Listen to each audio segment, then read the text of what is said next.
The Clone Wars Secret Missions series of original novels concludes as Nuru Kungarama returns to the Jedi Temple on Coruscant, while the remaining members of Breakout Squad await their next mission.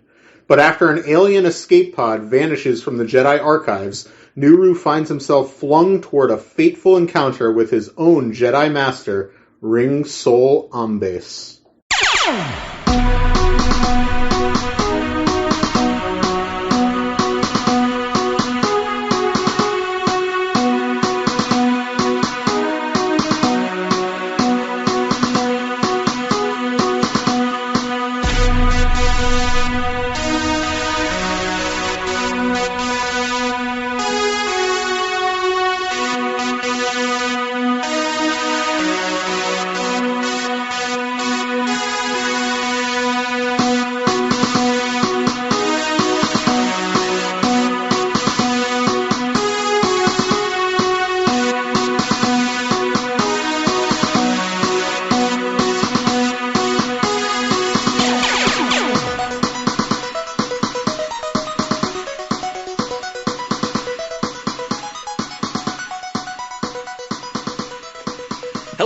Younglings, and finally, welcome back to the Padawan Library. It's been a while since we've been here. The lights have been off, and now the lights are back on.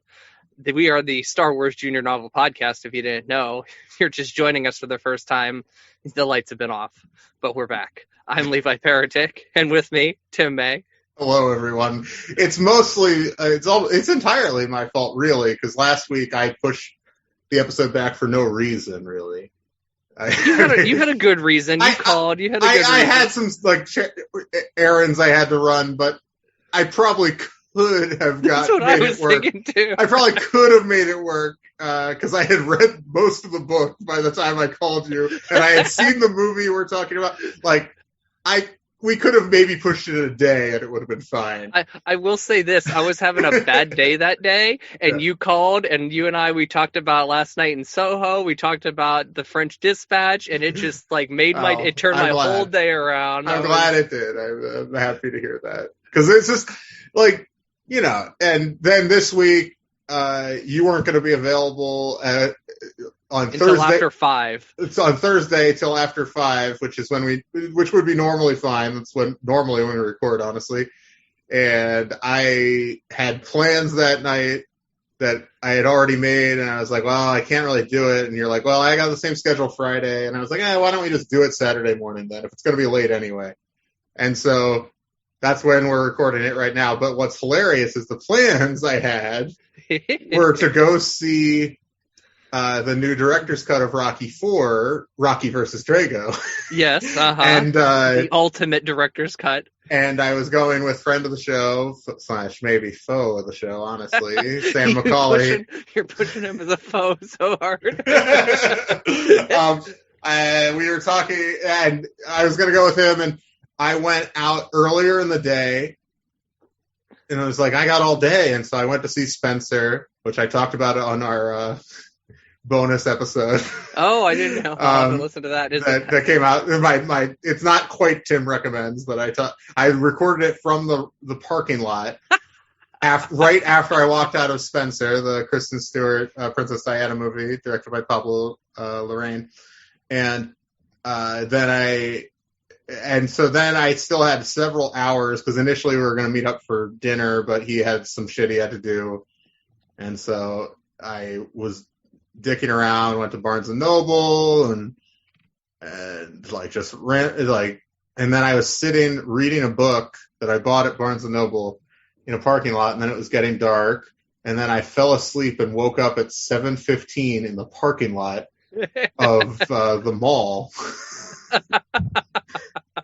and I had time, it was only 45 minutes till showtime then, and I was like, I don't think I'm going to make it through this film. So I called Sam and told him I couldn't make it, and I didn't realize till the next morning, and I thought that it was like very funny that I canceled the plans that prevented us from recording. And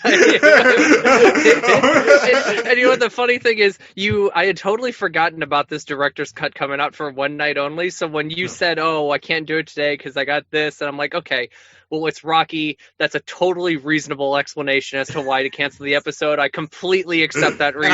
And I hate Rocky IV famously in our relationship, so it's pretty funny. But. And so it's like, oh shit, I forgot about that. I wonder if that's playing here in Texas. It was, and I went and saw it. So you skipped out on it. I went and saw it. Oh, well, it worked out. There is a reason we couldn't record. It's the same reason, just different person. It was great because it was the Fathom Events. They opened with a live Q&A from Philadelphia, hosted by Ben Mankiewicz. Stallone was there, which also makes me laugh that they went to Philadelphia for this because, like, most of that movie, almost none of that movie takes place in Philadelphia. Yeah, but if you do a Rocky event, you might as well do it in Philadelphia. Yeah, they also had this footage of like. Since it was a Veterans Day thing, they did this.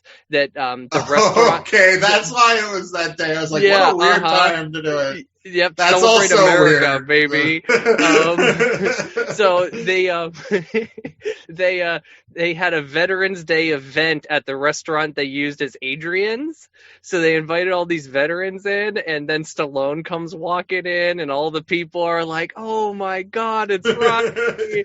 And like this one woman, she like runs up and she wraps her arms around him, and like, oh, that's nice. There's one woman who shakes his hand. And she goes, "You know, you're still sexy." Oh, yeah. Oh no! I don't know. My laugh is having an arc right now.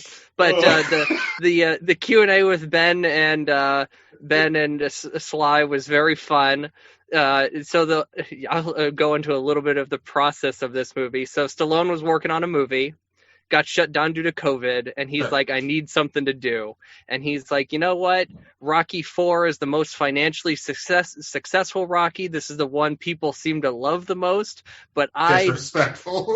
Yeah, but he goes, but I think it's a flawed movie. And he goes, it was the 80s, it was the height of MTV, and we were trying to, and he's like, when I cut the movie originally, we were going for fast pace. I wanted to keep the people engaged, but I know that was the wrong thing to do. I love him. I could listen to him talk all day. He says so much great shit about Rocky. It's incredible. And he's like, yeah, initially it was going to take me 3 weeks. I had 3 weeks to recut this movie. And then he said, then it turned into 3 months. Then it became 9 months. Then it became a year. And then the studio cut me off because I would have kept going. Like he said, he wouldn't have been done. He would have kept on He's going. He's a true artist. I'm actually serious. I'm saying that in a joking way, but that is what separates him from a lot of his peers, is that I do think he's like when he's engaged, I think he's like a legitimately fascinating American artist. Mm-hmm. I couldn't agree. He was talking about how, like, you know, Apollo is this tragic Greek figure. He's like Icarus, you know, like he wants to be in that sunlight. He needs to always have that spotlight on him. And yet when he flies too close to the sun, he gets burned. So the movie pretty much recut the movie from top to bottom. It has 38 new minutes in it, unseen footage from the movie. I saw that it was at least a half hour longer. Mm-hmm.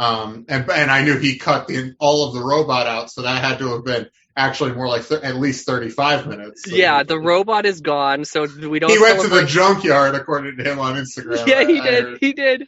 Yeah. Oh, it's so funny. It's so funny. I read on the Wikipedia article the guy who built the robot, who is also the voice of the robot. He's made some claim that Stallone didn't want to pay him royalties for this movie. Or it's like stupid and the robot sucks. Yeah, okay, I think we had to have told this story on the show at some point in the past, but you and I had we've had 3 classic, nearly friendship ending arguments about 3 separate films. This is the only one that was like actually came to a real fight. Yeah, this is her only physical altercation ever. The first I'll say was about the world's end, which you're still wrong about, but we can get into that next week. Next week we'll get because we have weird plans for next week, and then fight-inducing plans for next week. Tell me about it. And then the second was after I saw Creed kind of weirdly late, but I saw it right before we were going to a party that you and a bunch of our other friends were at, and I went and met you, and we were just talking about Creed. It's great, obviously Creed rules, and then we got into talking about like what the best and worst Rocky movies are, and one of our friends who is maybe closer to one of our other friends, but we see at these parties on a regular basis, said something about how obviously Rocky V is the worst. And I was like, I actually like Rocky V more than Rocky IV, which I think is easily the worst. And you like joined in with this other person and were like mocking me. And I was I don't know why, I was so mad at you. It might be the most embarrassing thing I've ever done. I was so mad at you. I tackled you and then tried to punch you, but I punched your boot. Like, it was so ridiculous. Yeah, I was sitting in a chair, and you came from across the room. Like, you literally came at me from across the room, fist blazing. Everybody at the party went nuts there, Well, they were all excited, of course. Joel probably quoted, he was like, I didn't hear no bell. Oh, God. Yeah, I mean, it's a ridiculous moment in our lives, and it's all my fault, of course. It's okay. Although you know how to push my buttons, and that comes to our third nearly friendship-ending argument that is available for all of our listeners if you go back and find the episode where we talked about Once Upon a Time in Hollywood. Yeah. But anyway, this new cut of the movie, I think, is great.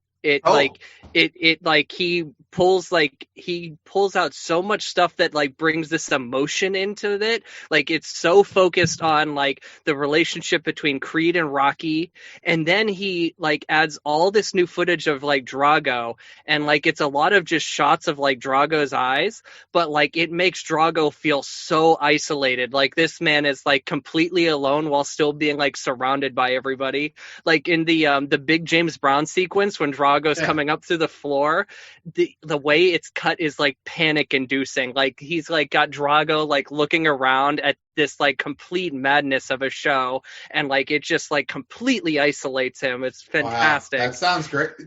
I'm excited. I assume it's coming out on Blu-ray soon. It's coming on Blu-ray. It's available. He said it's going to be available on Amazon, so I don't know if you can stream it right now on Prime or not for free.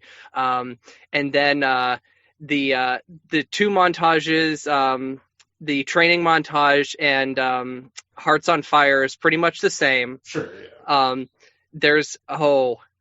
I'll just say he added the footage of his son at the end of the movie watching the fight at home is completely gone because the robot's in the background of all that footage. Also, so they recast the kid in the next movie, so it actually works out. Yeah. So what we have instead is he found this footage of him ad-libbing with the kid. Like, he's sitting in the bed with the kid before he goes to Russia, and like the kid says like, "Are you afraid, Dad?" And like Rocky's talking about like fear, and then he's like, I'm afraid, but I also have a voice inside me that tells me to get up, keep fighting, go one more round. Yes. And then that moment, I would just say it comes back in later during the fight, and I think Stallone recorded new dialogue for this bit. It's great. And then the only other thing I'll say is there is a slight alteration to the ending that I thought was like, what? Kind of surprised me. So in a good or bad way? It's in an interesting way. I won't spoil it. You'll notice it immediately. True. It doesn't matter. Good, bad, interesting is what matters. Yeah, and I think like there's really like he builds a relationship between Rocky and Drago without them like ever like exchanging words. Like, I wonder if it's just like him working on Creed 2. Kind of had him re-examine that a little bit, because I always thought with Creed 2, a movie I actually like a lot, like that movie I thought got kind of weirdly rated when it came out. I actually really liked it, but part of it was like I was like, the Drago stuff really works for me in this, but like it's independent of Rocky IV, because none of this connects to how I felt about the character in Rocky IV.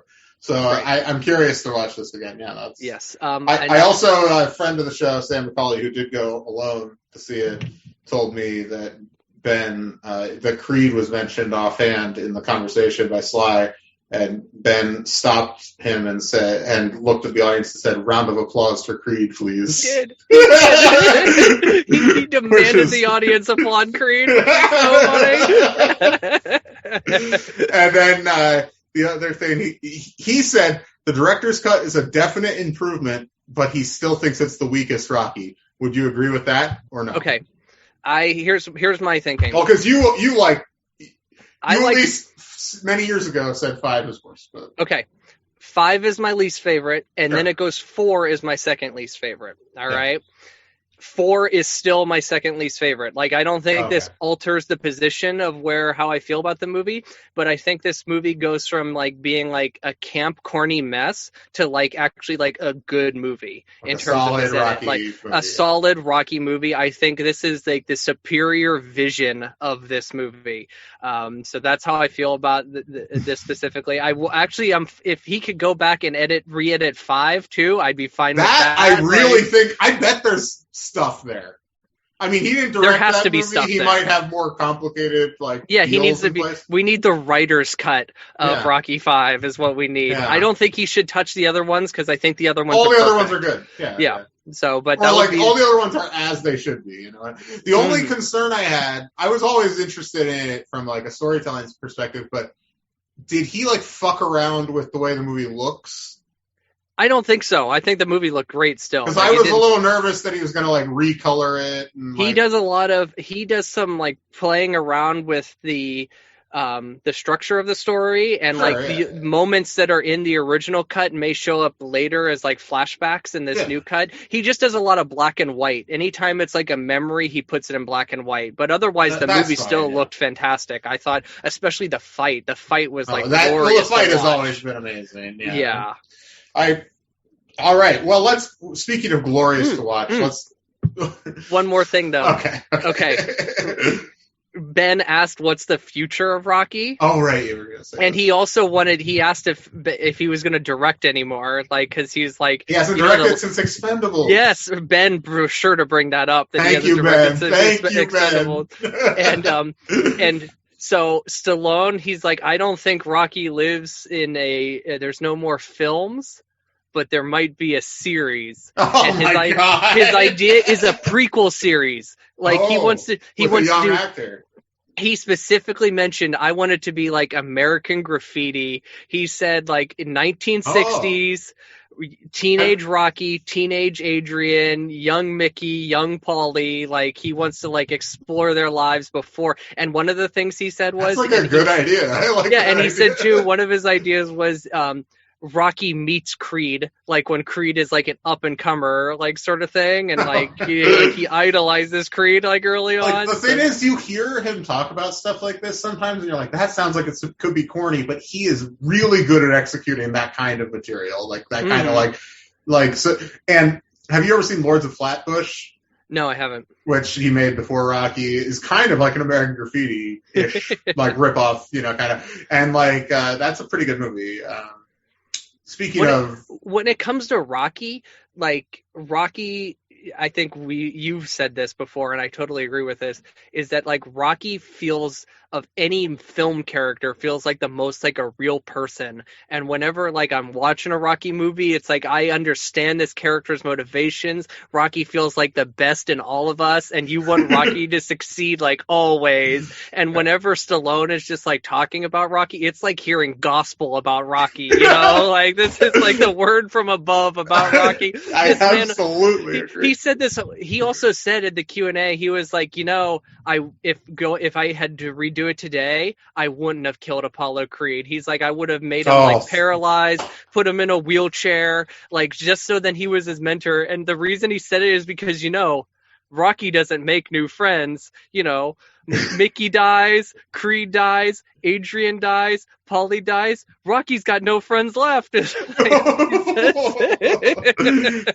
like Drake, no new friends. No new friends.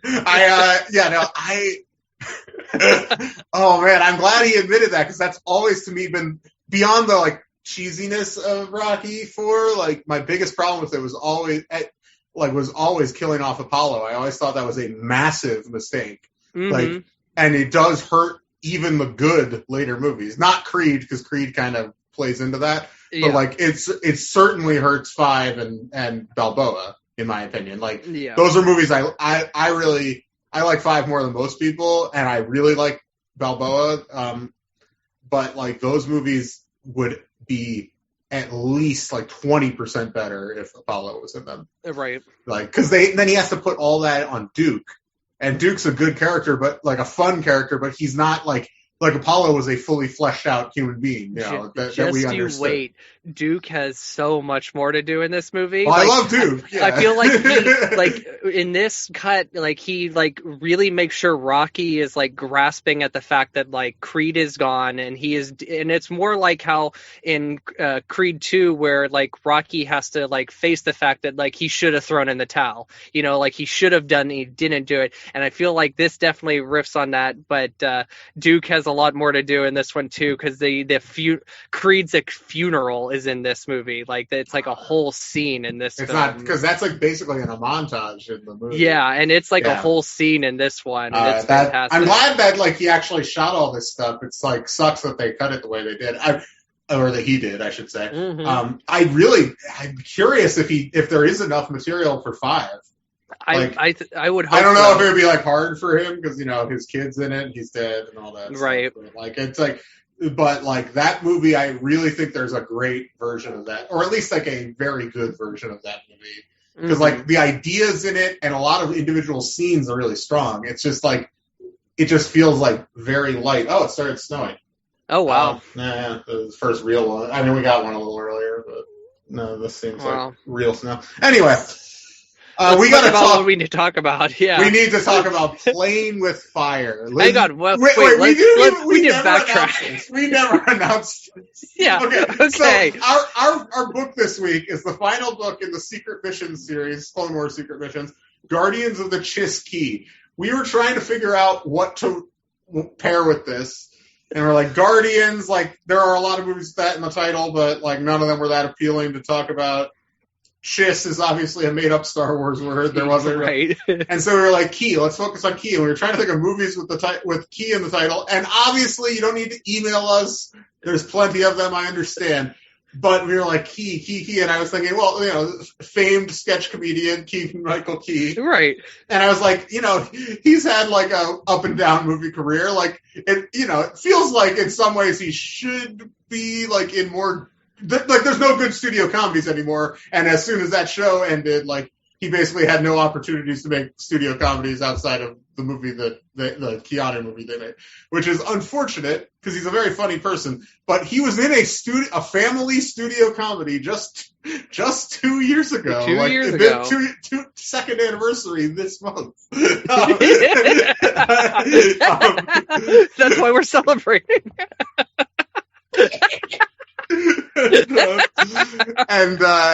It's a three-hander. Him, but more importantly, John Cena is the main character, Keegan Michael Key, and our boy John Leguizamo, who we love. And it's a family comedy. And it's called Playing with Fire. Did we say that? You better believe I'm going to put the Rolling Stones song Play with Fire on here somewhere in this episode. So I watched this over a week ago, but I actually took notes on it, which I didn't for the book, which was maybe I didn't either. But I took notes for this film. So I'm going to read. Okay, so basically the premise of this movie is that these guys are all smoke jumpers, fancy firefighters. They there's a forest fire. By the way, the first scene of the movie, the opening of the movie, is all this wildfire footage, this horrifying wildfire footage set to Uptown Funk. I was like, this is insane. And it's like it's got the weirdest tone too, because like this is like a horrifying forest fire, and yet they're like mixing like comedy in it. Like John's like a tree is about to collapse on somebody, a flaming tree is about to collapse on somebody, and John Cena comes out of nowhere and catches the tree and like saves the person. Yeah. And so basically, you know, John Cena's up for promotion to go to the fancier fire smoke jumpers place. Oh, I thought he'd be the head of the smoke jumpers. Well, yeah, but he's the head of like this local chapter, and he would be like the big head, you know, the big honcho. Right. The Allstate guy is retiring. Yeah, or the president from 24 or whatever, or the cook, the line cook in Heat. You need to see Heat. Yep. Anyway, so. And so basically they go save this family, these three kids from a burning house, and their parents are nowhere to be found, and they have to take care of it. They tell them, the kids tell them that that their parents are on vacation, and we're away for the weekend or something, and they're going to come pick them up. Ultimately, it's revealed that the parents are dead, and they were on the run from Child Protective Services. That doesn't really matter, but and then guess what? John Cena and Judy Greer are hot for each other. They get together and adopt the kids. That's basically that's the arc of the film. That's the whole story. Hang on. John Cena is very uptight, and these children come in and they turn his world upside down. You know, it's kind of a classic family comedy setup. It is. Did you see that movie with Mark Wahlberg and Rose Byrne, Instant Family? No, I didn't.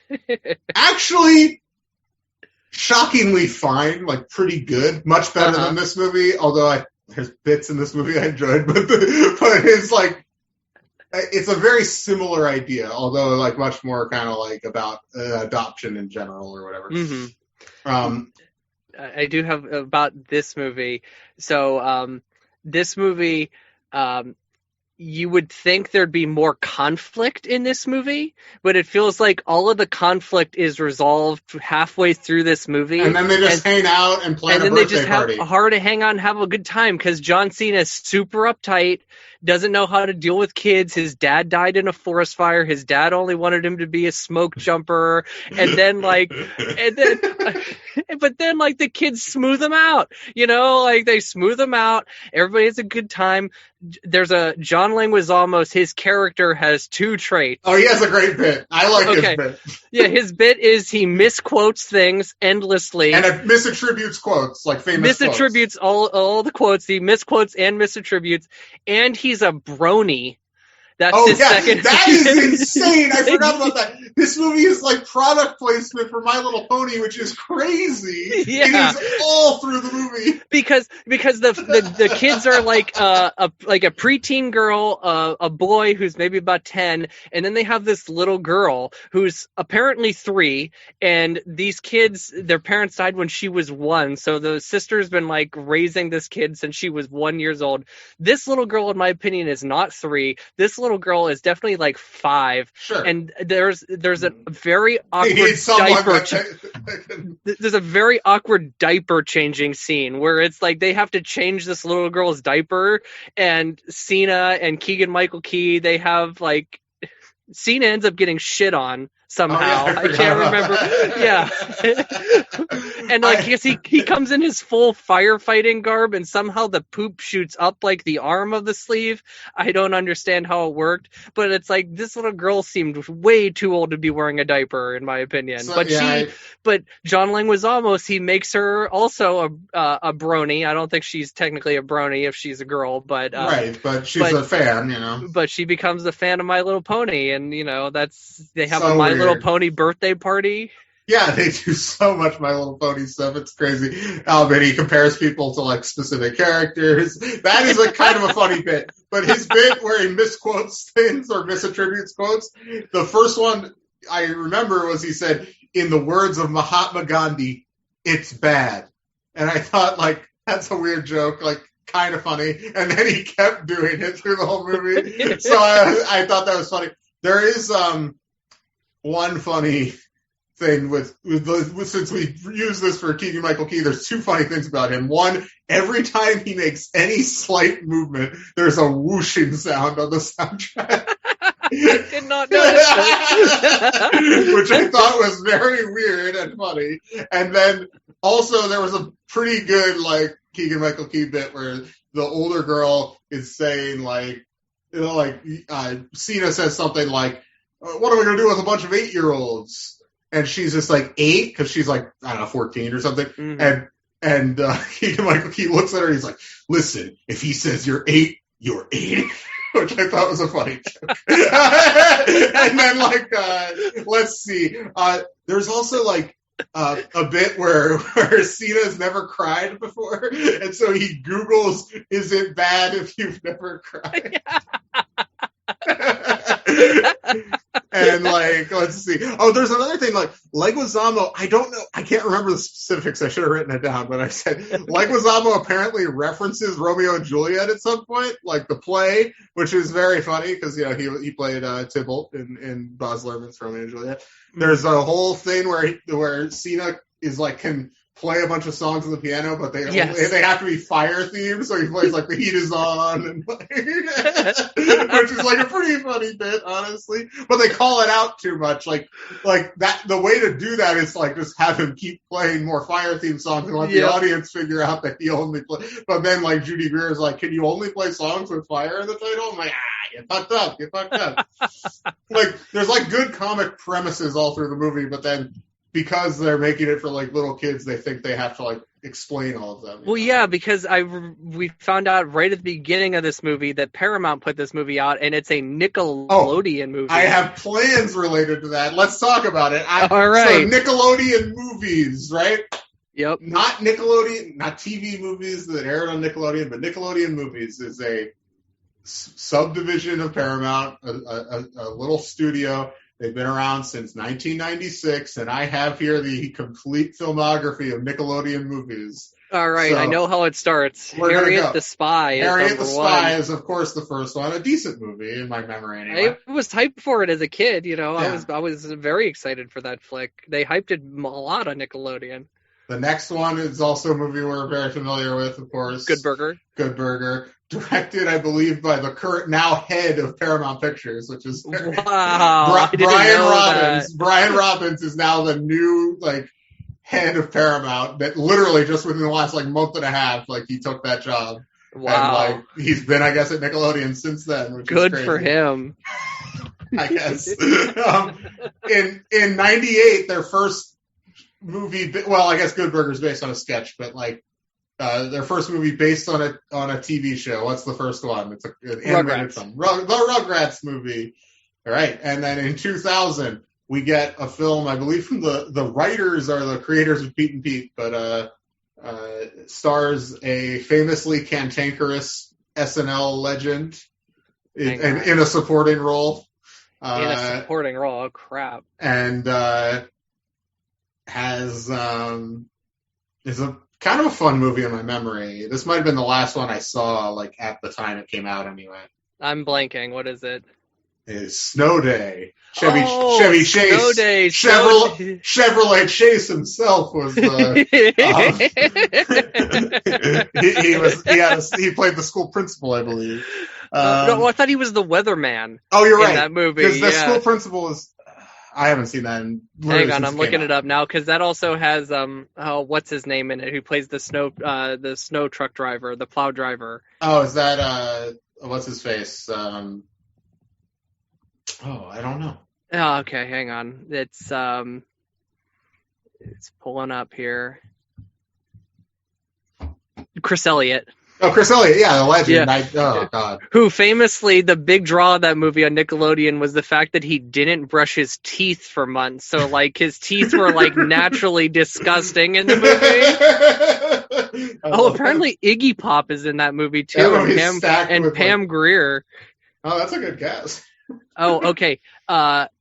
Damian Young is the principal. Oh, I don't know who I was thinking of. But no, I just must have mixed it up. But yeah, no, Pretty fun movie in my memory. I don't know how it holds up, but Yeah, I don't either. Pete and Pete holds up in the same creative team, so maybe. Mm-hmm.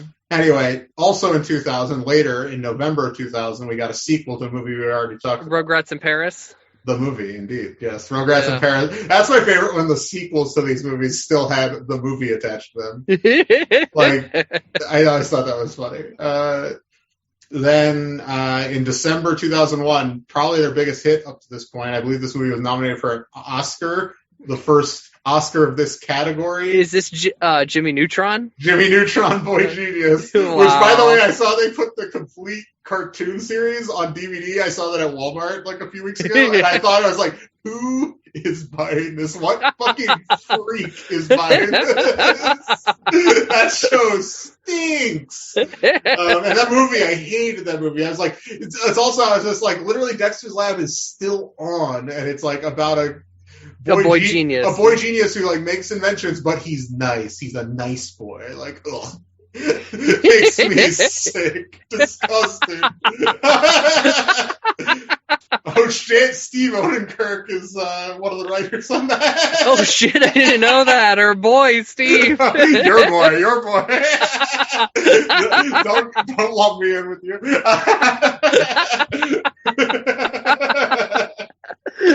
So in March 2002, we've got a film by Jonathan Frakes himself, Clock Stoppers, which I actually did see that one at the time. I did see that one at the. So far, I've seen every single one of these movies. I actually kind of liked that movie at the time. I have no idea. It was for it was like a high concept sci-fi action movie, but it was like gauged at our age range. It was like it felt more like a WB movie, honestly. Like the WB movie than a Nickelodeon movie. But kind of halfway between. Like, because like the kids were that age, and like it was kind of being targeted that way, but also like it felt like a step down in sophistication. Mm-hmm. So it's I remember liking it when it came out. Also in 2002, another film. They put out 3 movies in 2002. Wow. So the next one in June was also another film adaptation of one of their very popular TV shows. Is this Wild Thornberrys, the movie? That's the next one. That's the Wild Thornberrys movie. This is Hey Arnold, the movie. Oh, okay. This is not bad. Not bad. I didn't see this one. It's the first one I didn't see. I did not see it at the time, which is weird because like that's by far my favorite Nickelodeon cartoon. It's not even close. Like, still, that's a really good show. But like. And it was at the time my favorite too, so it's weird I didn't see it. But then I saw it in college, when, like everyone our age, we went through a fucking, like, is Nickelodeon the best thing that's ever happened phase? And we did all go through that phase, didn't we? All of us. And I watched it then, and it was good. Like, it's a good movie. I never saw it. They made a new one, another, like, TV movie a couple years ago that I never watched, and I need to get around to. Because it was supposed to be like the real finale or whatever. Although I always liked the finale of Hey Arnold. Anyway, December 2002, we do have the Wild Thornberrys movie. And then 6 months later in June, we have the big crossover, Rugrats Go Wild. They were planning that all the way from there.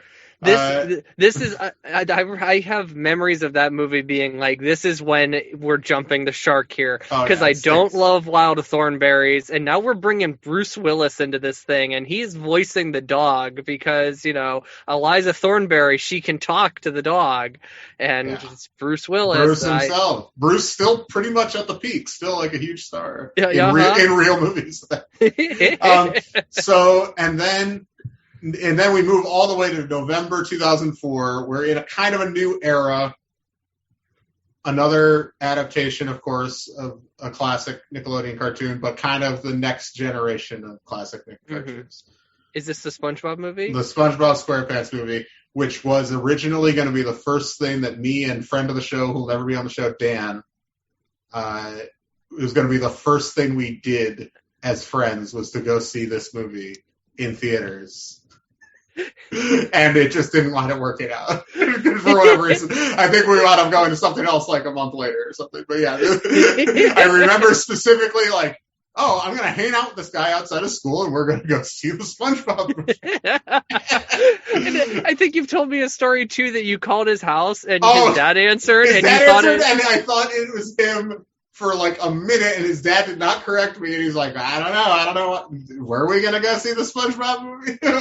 His dad was fucking with me so hard. Anyway, a month later, Nickelodeon puts out another film. I don't know it. December 2004. This is a crazy bit we're doing, but I love it. Okay. It's a film from the director of Casper, which was almost 10 years before.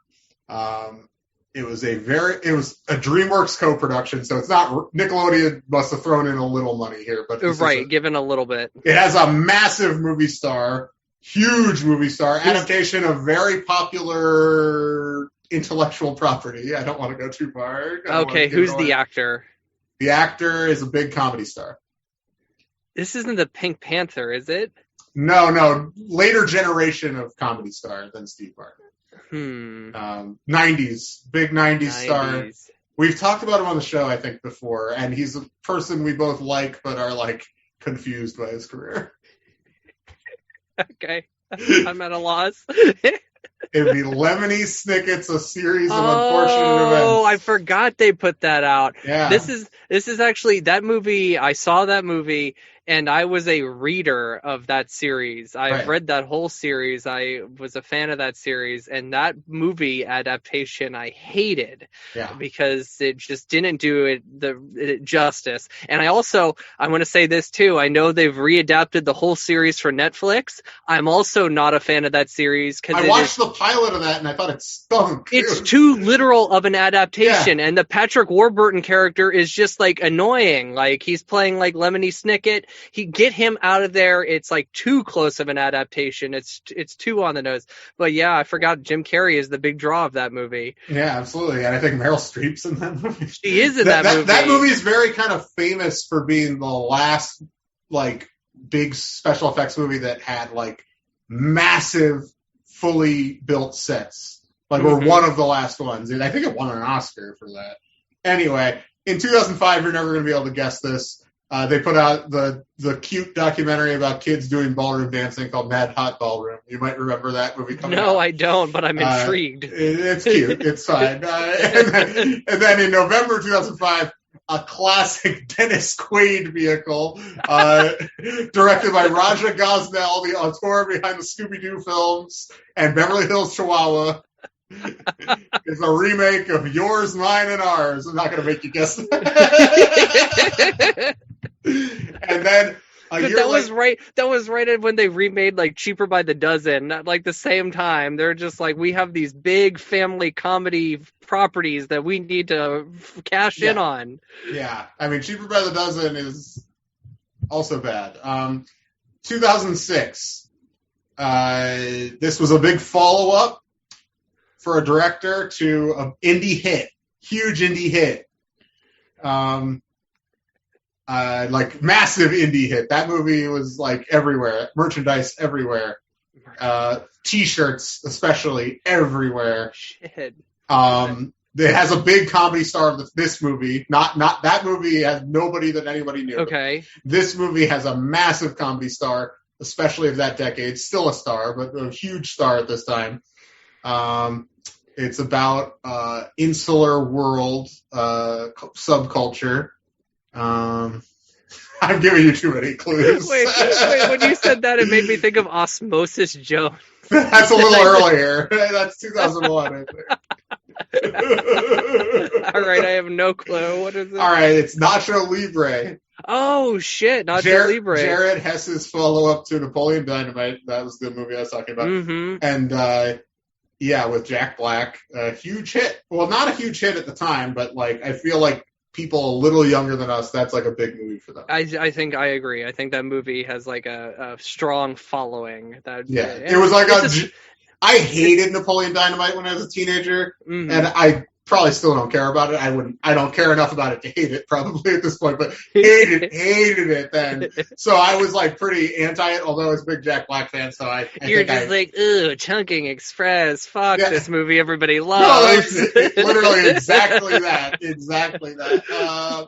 All right. Also in 2006, an animated film written and directed by Steve Odenkirk. I did not know he did this. Wait, I don't know. He didn't. What is this? It's a computer animated movie that I believe spawned a big hit TV show. This is Butt Ugly Martians. Is that what this is? No, I forgot that existed, but no, that is Butt Ugly Martians. Did he do that? I don't know. No, that was also, I feel like, earlier, like way earlier. Oh, Barnyard. Barnyard did have a... By the way, I just realized, I always assumed that Steve Odenkirk was related to Bob Odenkirk, but I see now that their names are spelled completely differently. There's no way. Oh, I always assumed they were related too. It makes sense because Bob Odenkirk is like one of the great comedic minds of all time, and Steve Odenkirk is, I always assumed they were brothers. I thought for years that he is his less creative brother. It's a totally different spelling. At the top of his Wikipedia article, it says not to be confused with Bob Odenkirk, and there's a Bob Odenkirk link right at the top of his article. There is no. Okay. That would be hilarious if there was a TV show where Bob Odenkirk played himself, like a Curb Your Enthusiasm sort of thing, and Steve Odenkirk was his brother. Oh, that'd be so good. Brother. And his brother, is the only way you see his face is he's a thumb. That'd be so good. All right. He's just they could expand his thumb to be giant, just superimpose over his face. All right. And then later in December of that same year, we've got an adaptation of a classic children's book, a classic children's book. Sad. It stars, I believe, child actress of the moment who had just been in War of the Worlds. Okay. Great performance in that movie. So it's Dakota Fanning. She's in it. She's in this film. It's an adaptation of one of the most famous children's books of all time. Oh, Charlotte's Web. Charlotte's Web, yes. Then 2 years go by. 2 years go by. No movies. No Nickelodeon movie. And then this is another adaptation of, I believe, a young adult, series of novels. I see it's co-produced by the Kennedy Marshall Company, so Kathy and Frank got their hands on this. Directed by the guy that made Mean Girls. This isn't a good hint. Stars a pretty notable kid actor who had been in Charlie and the Chocolate Factory a couple years earlier. Mm-hmm. And I believe Disney Plus just announced that they were going to have a TV version of this same property coming next year. Oh, is this Diary of a Wimpy Kid? No, but close. Not close in reality, but another thing. The Spiderwick Chronicles. Oh, okay. They literally just announced that, so I thought that was funny.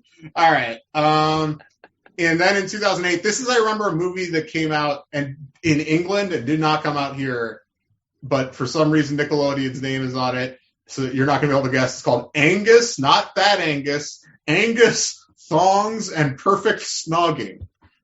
Teen movie. So... Nickelodeon. So there's that. 2009. Moving on to 2009. We got two films here. One of them is a CGI dog picture. CGI dog picture. Let's see. Oh, yeah. Is it Marmaduke? No, Hotel for Dogs. Oh. I would have never guessed. I was going to let you guess one, and I was like, maybe he'll get it on pure luck, but I'm not going to make him go on that. And then later in 2009, this is crazy, one of those bad Eddie Murphy family comedies from that period. Daddy Daycare? No, that's early. That's okay. Also better. Meet Dave? Not quite Meet Dave. It's actually weirdly written by Ed Solomon and Chris Matheson, the creators of Bill and Ted, which I'm a little surprised by. Daddy Day Camp? No, he's not in that one. Oh. No, this is Imagine That. Oh, no, I would have never, ever gotten there. Ever. All right, moving on. 2010. We're coming in the home stretch here. We got now we're in three college. tour pictures in a row here. We're in college by this point too, Yes. so we're definitely tuned out of Nickelodeon completely. I think we were at least aware of all these movies because we're in pure auteur mode for the next three of these.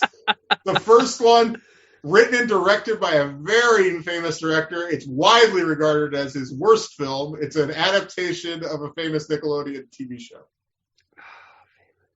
Cartoon.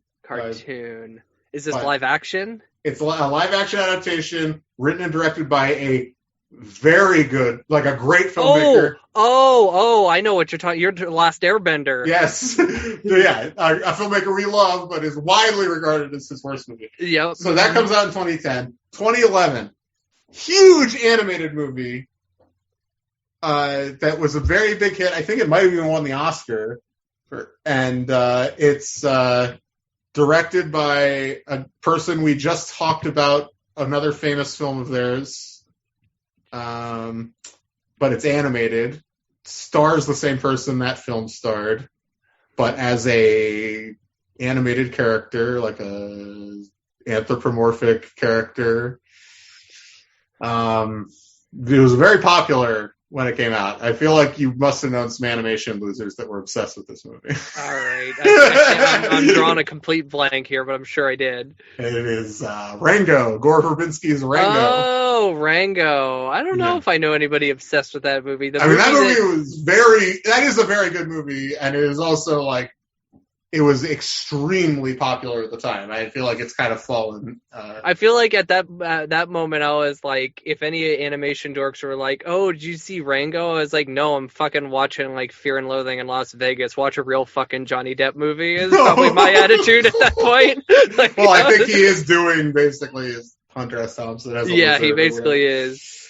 Ridiculous. All right, and then the next one later in 2011, another legendary auteur, maybe the most famous director of all time, made this film. It's an animated motion capture film that this has to be a Zemeckis production, right? No, I said one of maybe the most famous director of all time. Zemeckis has a connection with this director. Okay, so it's Spielberg, and so it's Tintin. Is it Tintin? Yes, The Adventures of Tintin. I didn't realize that was a Nickelodeon movie. I guess they put some money into it, because it has also Columbia, Amblin, the Kennedy Marshall Company, Wingnut, which is Peter Jackson Company, Hemisphere Media Capital. Everybody. Remember when that was going to be like a trilogy and Peter Jackson was going to do the sequel to it? Yeah, and a mystery third director was going to do the third one. Like, who I was like, are they talking about George? I know. That was my theory at the time. Crazy. That movie's good. That's a really good movie. That is a good movie. I feel it's super underrated Spielberg, in my opinion. 2012, we got a film directed by the creator of the OC.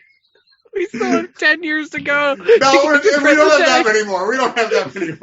It's directed by the creator of the OC. It was a teen film set on Halloween. I saw this movie because I loved the OC. I saw this fucking movie. He didn't write this movie, by the way. He just directed it. He never directed on the OC. He was just a writer. All right, I can't remember what the hell this movie is. It is Fun Size.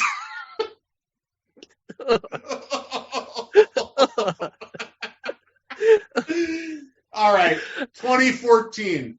This is a new was at the time a new version of a very, very famous legacy property from the 80s. Okay. Nickelodeon had recently acquired the rights to this property. They own it in perpetuity. It was originated as an independent comic book. This is Teenage Mutant Ninja Turtles, baby. Teenage Mutant Ninja Turtles. Michael Jackson produced, baby. Michael Bay produced. You said Michael Jackson. No, I did. Imagine from Beyond the Grave, he's producing movies. This is also the famous reunion between Bay and Megan Fox, they had their falling out on the set of Transformers, and I guess they must have mended fences because this is so. All right, 2015. we got a sequel to an earlier movie we talked about, also a Nickelodeon cartoon. It's SpongeBob 2. Or What's the title? Can you remember the title? What are the titles? There's the second one, remember? It's not Sponge on the Run, is it? I think that might be the newest one. Okay. It's Sponge Out of Water. I would have never guessed that. Because there's 4 SpongeBob movies, right? No, there's 3. We'll get to the third one. All right. We're very close to the end. 2016, we got a sequel to a movie we just talked about. What did we just talk about? Literally the one before the last one. The one before SpongeBob was Teenage Mutant Ninja Turtles 2, which had a subtitle. I can't recall the subtitle. Out of the shadows, baby. They're coming out of the shadows. All right, in 2017, January of 2017, a great time for everybody. Oh, wait, what? I said a great time for everybody, January 2017. We went, well, you and I didn't see this, but me and a friend of the show, foe of the show, I might say, Sam McCauley, went to see this film in theaters. It famously was created off of a pitch of a Paramount executive's son. And it has a character named Creech in it. Okay, I have no idea what this is. That would be Monster Trucks, baby. You don't know the monster in Monster Trucks is named Creech. So me and Sam McCauley went to see this in the theater, and we had a funny time with it. It's not good. And then a year later, I was at work, and they left a movie, and the only movie was Monster Trucks. So I have seen Monster Trucks 2 times. Oh, okay. All right. And then we have 5 left. All right. 2019. This was an animated movie that had a pretty big cast, if I recall. The only thing I remember about this is that this movie's director was fired for some sort of Me Too thing, I think, and they never replaced him, and he just is uncredited. This movie has no credited director. It's an animated movie. 2019. I saw a lot of movies in 2019. I doubt you saw. This is not coming to me. You might have seen the trailer 100 times. This was Wonder Park. No, this trailer I felt was everywhere for a while, but yeah, no, that movie stinks, I'm sure, but crazy. The behind the scenes thing is more memorable. I feel like it's very weird for there to be no credited director. And then later in 2019, this was a movie that is an adaptation of a very famous Nick Jr. show. Nick Jr. Nick Jr. Blue's Clues, the movie, is it? Oh, is Dora the Explorer. Dora and the Lost City of Gold, which has Tamura Morrison in it. So friend/foe of the show, Sam McCauley, was trying to get me to go see this. And I was like, I will watch it with you when it is out on video, but you and me alone are not going to Dora the Explorer. I draw the line. I can't do that. Did you watch that super short documentary that they did on Boba Fett for Disney Plus Day? I forgot. I knew I was forgetting to do something. Did you watch it? I did watch it, and it's so short. There was this one thing I didn't know that blew me away was once they made the Boba Fett costume, there was a parade in George Lucas's town that he lived in, a local parade Modesto, they were doing. Yeah. So he took the screen used Darth Vader costume, put a guy in that, and then he put a guy in the Boba Fett costume, and they just walk down the street, and they have this incredible Super 8 footage of children swarming like Darth Vader and Boba Fett. So this is from the early 80s or whatever? Yeah, early 80s or late 70s, and nobody knows who Boba Fett is, but the kids are going nuts for him. That's this awesome. is pre-holiday special. Oh, they just had the painted costume, and it still even has the wings on the forehead, the painted and Boba Fett's just walking down the street, and the kids are going nuts for him. And then Daniel Logan tells a story about Tamura, and he met Tamura, and Tamura goes, well, I guess I'm playing your dad in this movie. So from now on, you call me dad, and I'll call you son. And Daniel Logan goes, okay, dad. And then he says, and then Tamura got a big smile, and he goes, okay, son, let's do this. Like, I know. I can't. Oh my god! Like Sam's gonna fucking have a coronary. I bet he still calls him dad and son. Like they probably like whenever they see. Oh no, I'm talking about our friend / foe of the show, Sam McCauley, is going to have a coronary attack. Like he's not going to. An event will occur. All right, we only got 3 left, so let's get to this. All right. Next, late 2019, of course, is the film we talked about. Playing with Fire. Playing with Fire.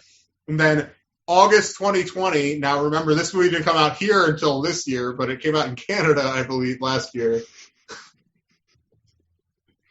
It's it's the 3rd film in a franchise.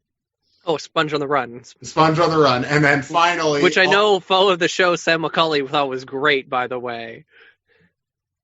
Yeah. Yeah, no, I've heard it's good. I need to watch it. And then finally, the final film on this list is from just a couple months ago. It was kind of a hit. Came out at the same time on Paramount Plus. It's based on a very popular kids show of the moment that we have no connection to whatsoever. Kind of a propaganda thing. Paw Patrol. Paw Patrol. I considered going to see Paw Patrol because because Kim Kardashian is it? You freak!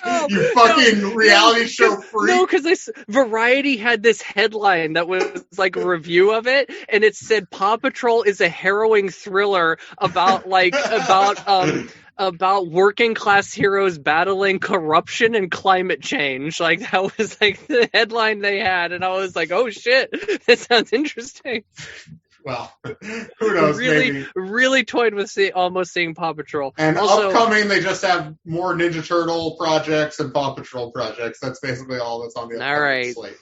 All right. I apologize to all of our listeners. This has been a great episode. This is a great episode, but we are well over an hour into the episode. We are like an hour and 10 minutes, maybe 20 minutes at this point. All right, so that was fun.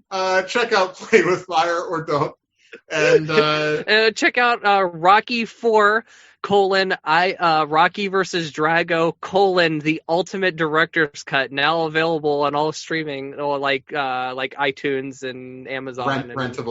Rentable. Yep. One last thing. One of the, when we delayed this, I was like, oh, all that Disney Plus Day shit's going to happen, so we'll be able to talk about that. Fucking nothing other than that Boba Fett thing.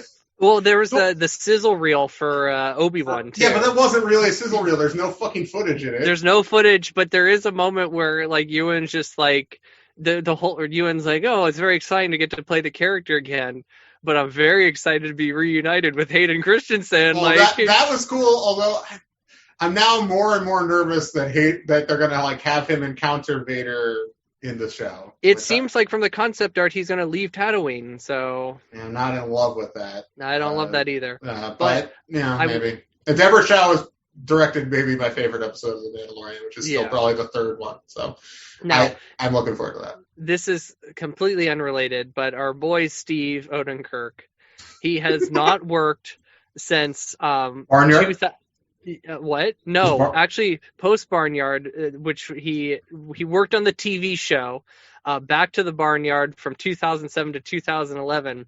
Then he worked on the Jimmy Neutron spinoff, Planet Sheen, from 2010 to 2013. What? What is that? It's a Sheen, the character of Sheen. Yes, from okay. Jimmy In 2010?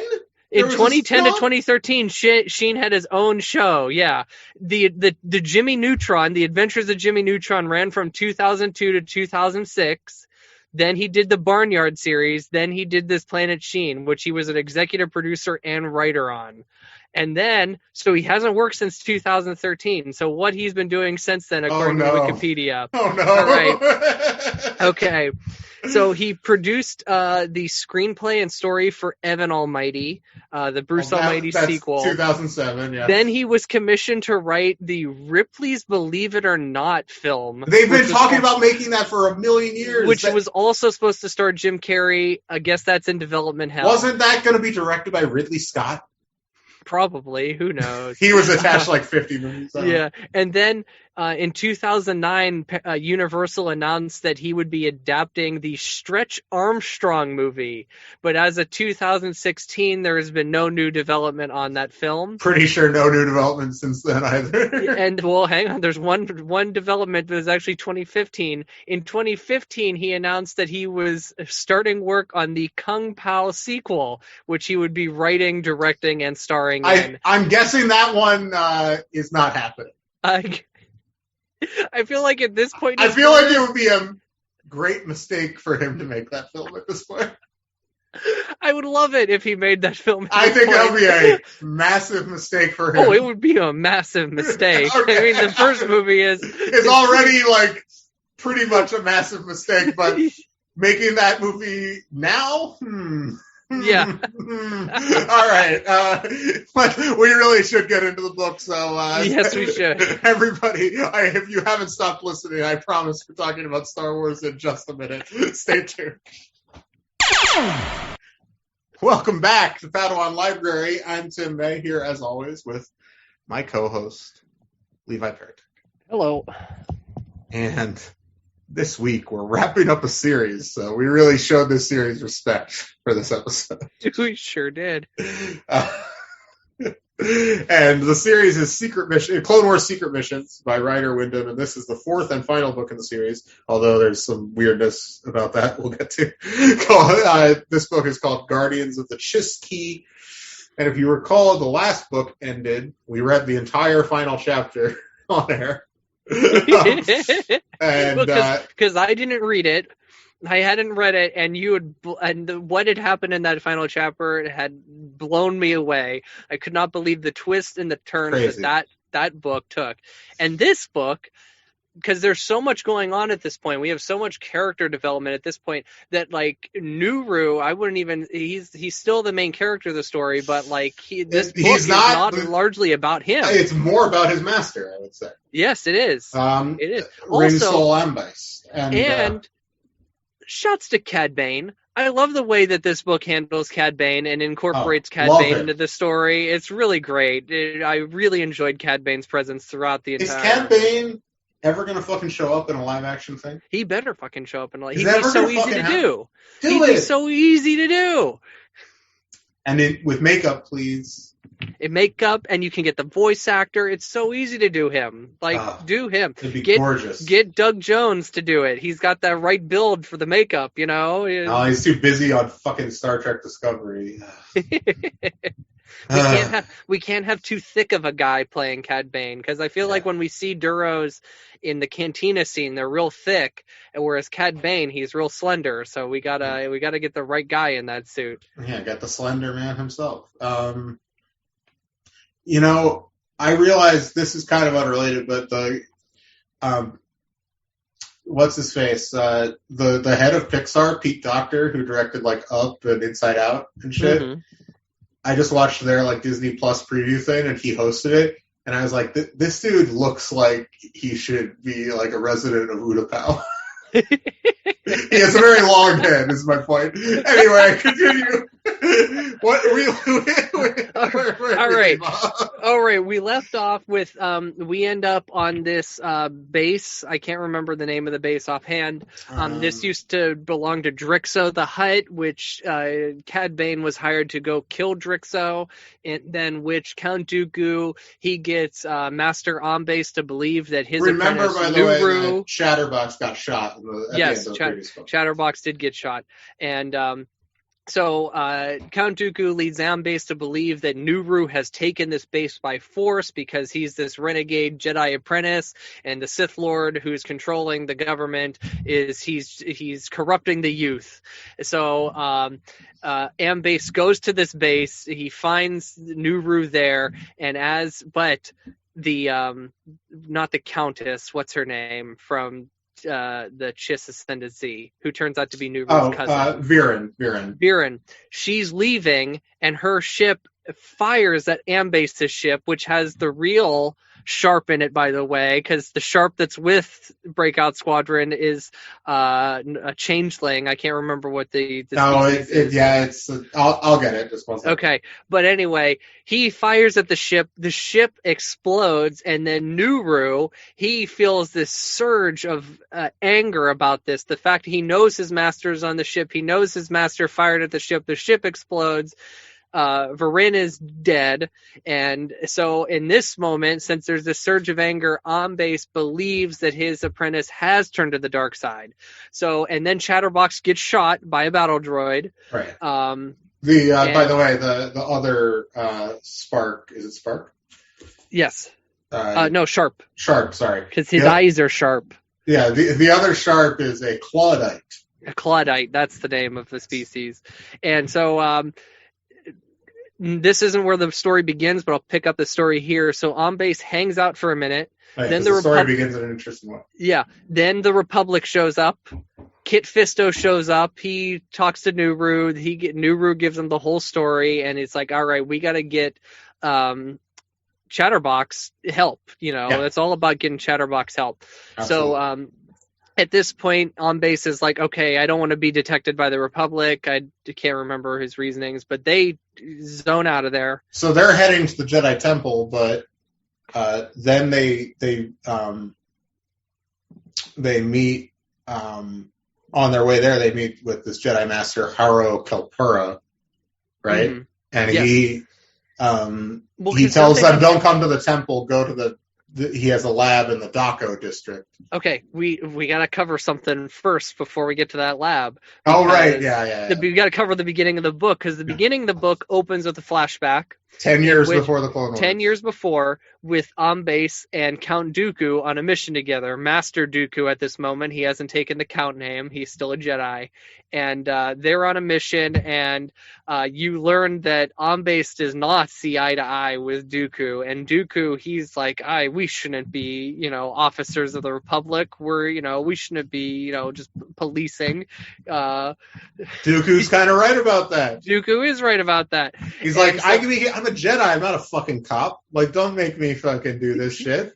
Yeah. I mean, then he becomes like a corrupt piece of shit. I'm not like I'm not defending Dooku later, but Dooku's initial impulse was correct. That's Qui-Gon's impulse. Qui-Gon had the same impulse. Yep. Mm-hmm. So anyway, this pod shows up. I can't remember. There's this pod. They're in the middle of a battle. Something's going on. This pod shows up. They capture the pod and the ship they're in. They open the door. It's this smooth, sleek-looking thing, similar to the way that Viren's ship is described. And they open it up, and there's a baby inside, a Chiss baby. And at this point, they don't even know that he is Chiss. I guess the Chiss haven't been discovered yet. So they're just like, and they feel that this baby has force powers, that he has a connection to the force. And there's a big disagreement between Dooku and Ambase here. Ambase says, we have to take this baby to the temple, have him be raised as a Jedi. And Dooku's just like, no, maybe we should just leave him, let his own path be decided. And they have this disagreement then. And then Dooku says something along the line, well, then I guess the boy will become a Jedi. That's where that ends. So, but anyway, Nuru returns to Coruscant. They have to go to the Senate building for some reason. I can't remember why. There he meets with Sheev and Yoda. And Yoda, they introduce him to this other Jedi Master who's apparently been doing research on the pod that Nuru was discovered in. Before, they couldn't figure out how it worked or access the technology. But apparently this Jedi's had a breakthrough in this. And he's saying, go to this district where I have the thing stored. This district apparently was the site of a major nuclear reactor leak that 30 million Coruscantians died in at some point. You forget how huge Coruscant is. That this would be by far the worst disaster in human history. Like, I know, by right? like a magnitude of like 10, 11. Like, it's like absolutely insane. Like, for a single event to kill 30,000 people. And There's 30 million people. Excuse me. 30 million people.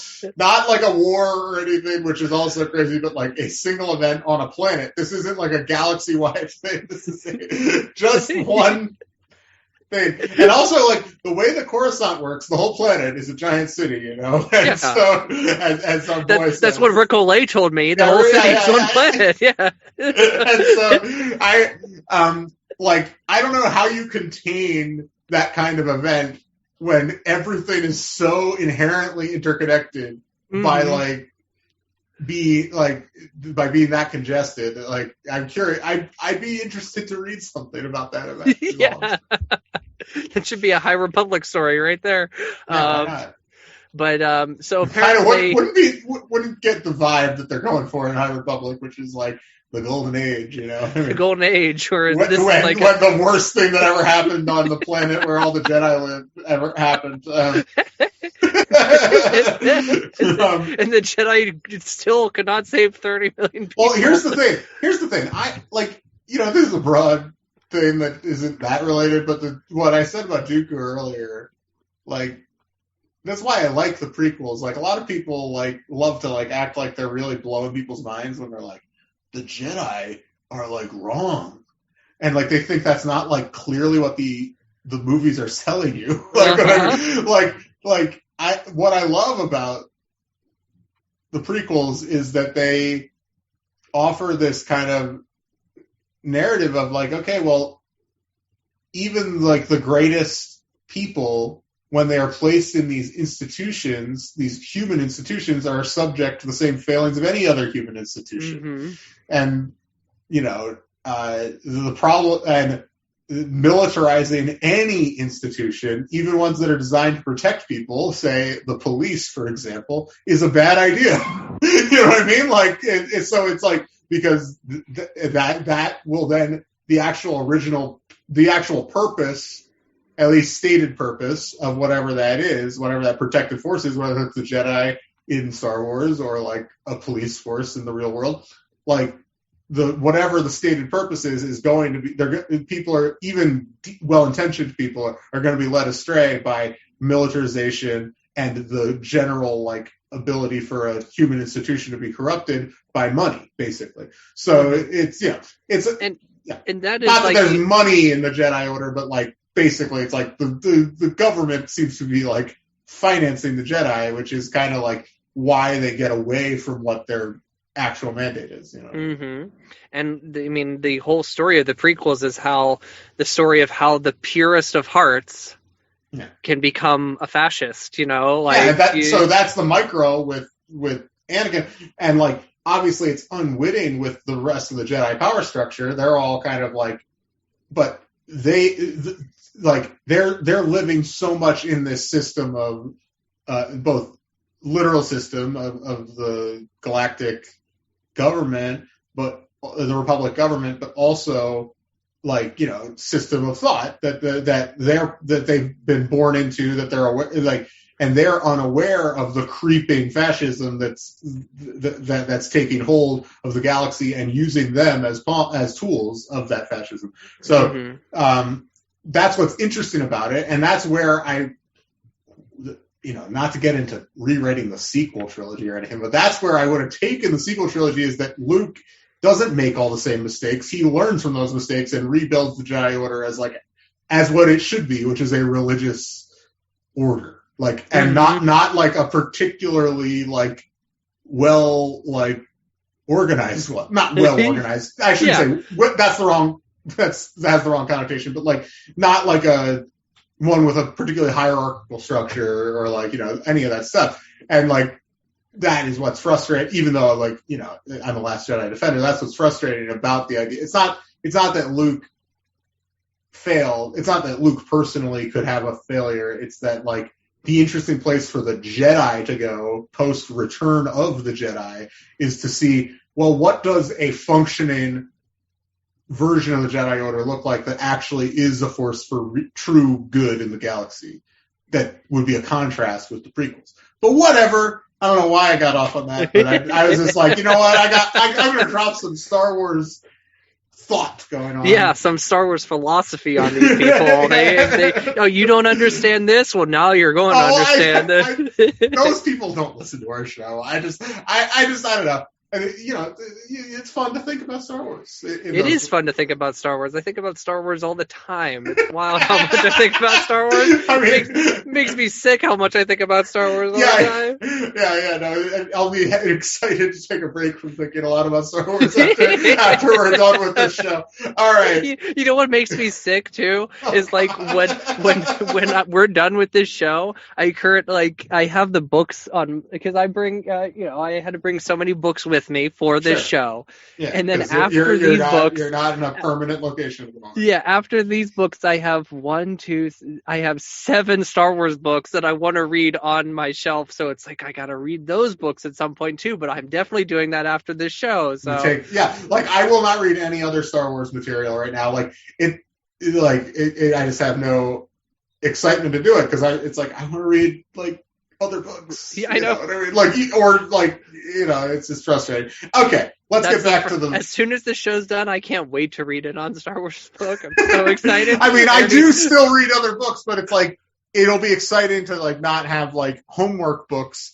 Uh-huh. Well, I already, I'm in college, I'm in grad school, so I also already have actual real homework reading. I have homework reading and the homework for the show, so I can only get pleasure reading in around the cracks. It's such a pain in the ass. Okay, let's get back to the book. All right.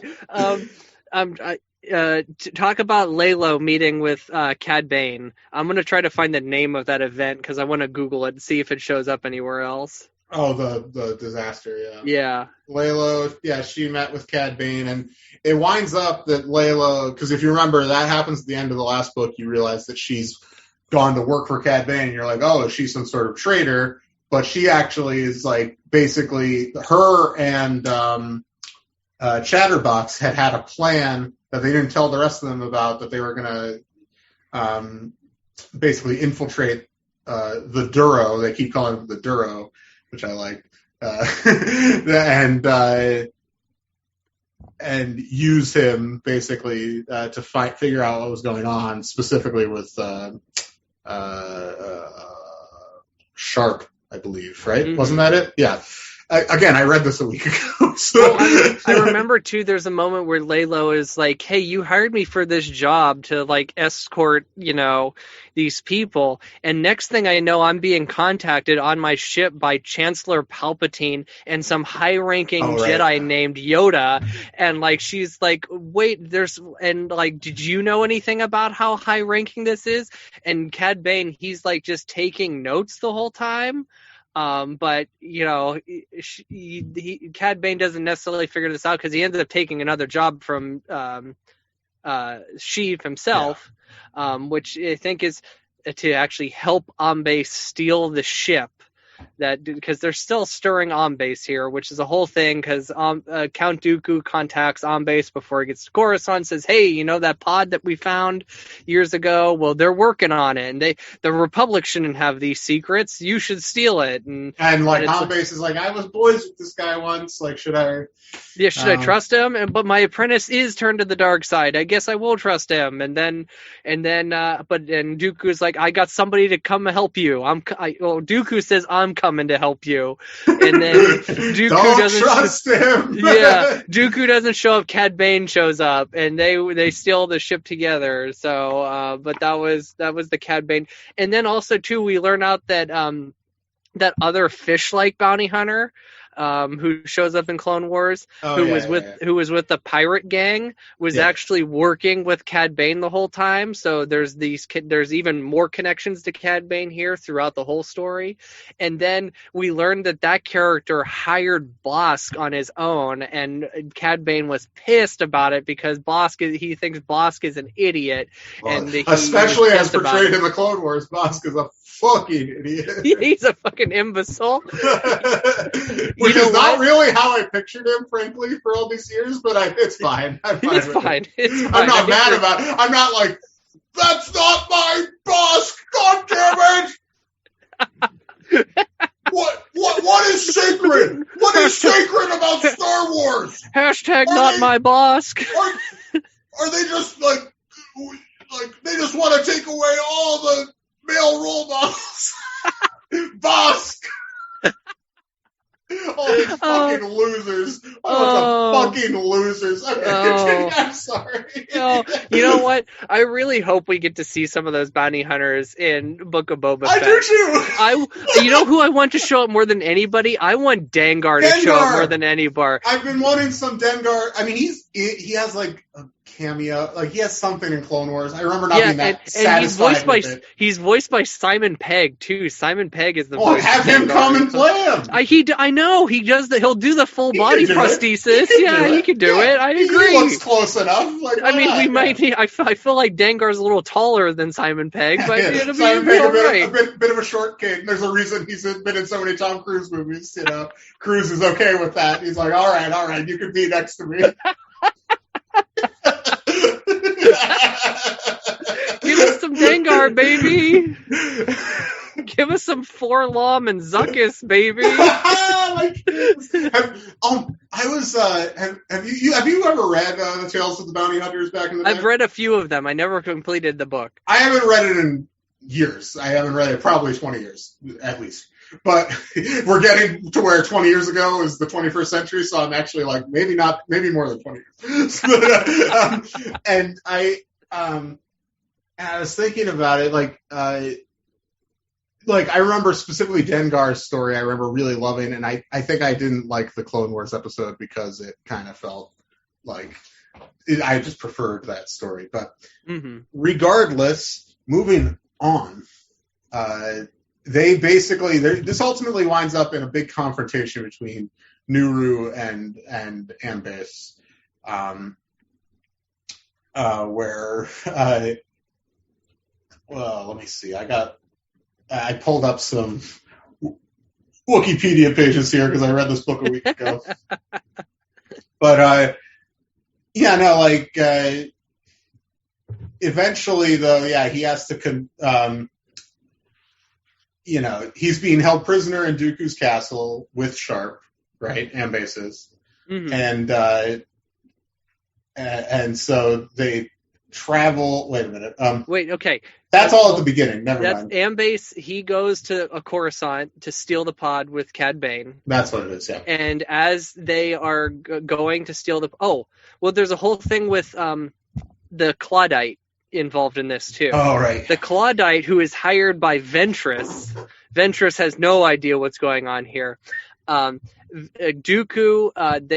in the previous book, they capture Umbrag, who is the one separatist droid leader. So they capture Umbrag. They go to interrogate Umbrag, and Umbrag uses his handcuffs to take Nuru by the neck, and is threatening. He has a blaster too somehow, and he's threatening to kill Nuru. At which point, Sharp, the Claudite version of Sharp, the imposter Sharp, shoots him. He saves Nuru's life. Yeah. And then the Claudite gets a hologram from Ventress, and Ventress says, "You need to." I think she says you need to rescue Umbrag, and then the problem is oh shit, well Umbrag's already dead. That doesn't seem to go anywhere because we have everybody gets to where the ship is being held on Coruscant, where the major disaster happened, which I'm still trying to figure out where that was. Tim is currently answering the door for all you listeners. You may have heard a doorbell. I heard the door close. I'm going to go back to acting like I'm talking about the book as soon as he's back on camera. All right, here he comes. So they get to the building where the Chiss vessel is being held. Cad Bane and Ambase have already managed to steal it. And then Cad Bane takes off, and the ship that they are on, Nuru is on, Cad Bane fires at. The ship basically goes down. Sharp and Nuru fall out. And then this is where we have the two Sharps they confront each other, and then Master on Base and Nuru confront each other Yes. too. We have this double fight going on. So the on base. Yeah, I don't know if I had to step away to get food, which I thought would be done by now. But regardless, very funny. I literally said before we recorded, I was like, it never goes past like an hour and 15 minutes unless we have a guest. Anyway, so regardless, this confrontation is very intense. They both accuse each other of having fallen to the dark side, and ultimately, so he uses, let's see,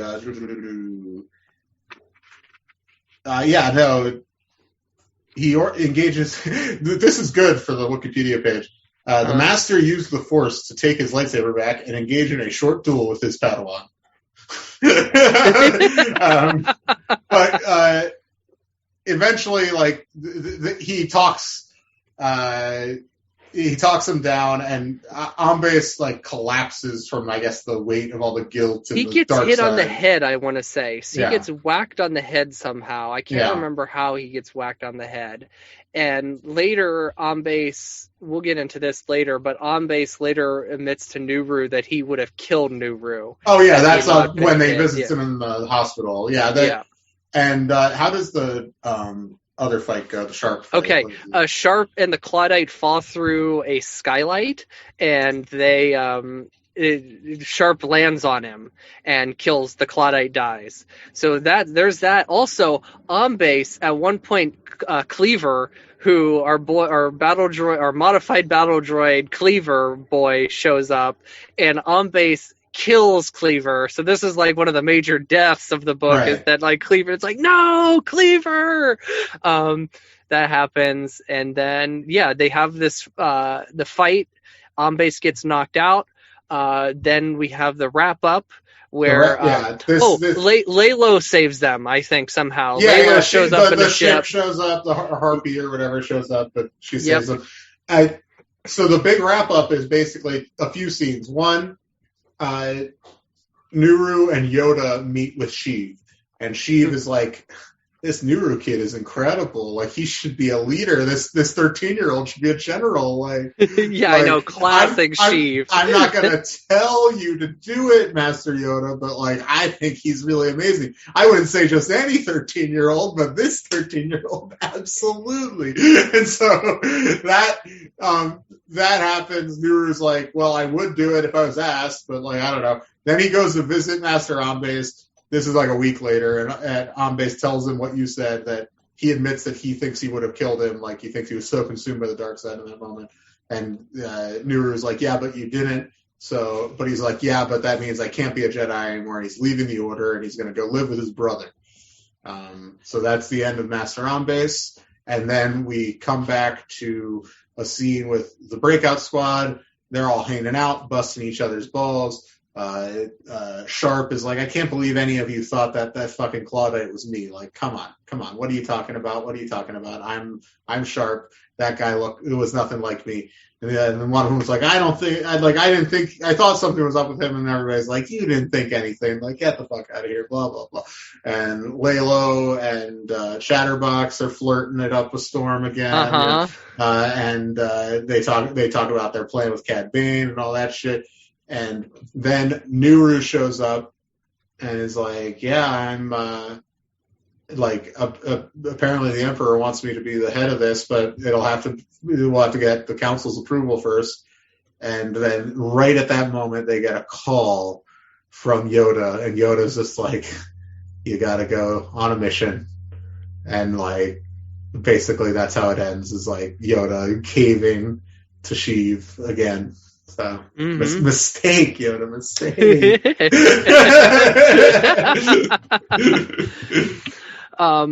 So this book This book series is the 4 books, and there is also an 80-page comic. That these are these little digest size, kind of like Archie digest size. Yes, and from what I can gather, I got to pull up the article here. This falls in between this book and. See, I don't think that. I don't think it lines up either. I think it happens after this book. Because I think it's about the mission they're talking about at the end.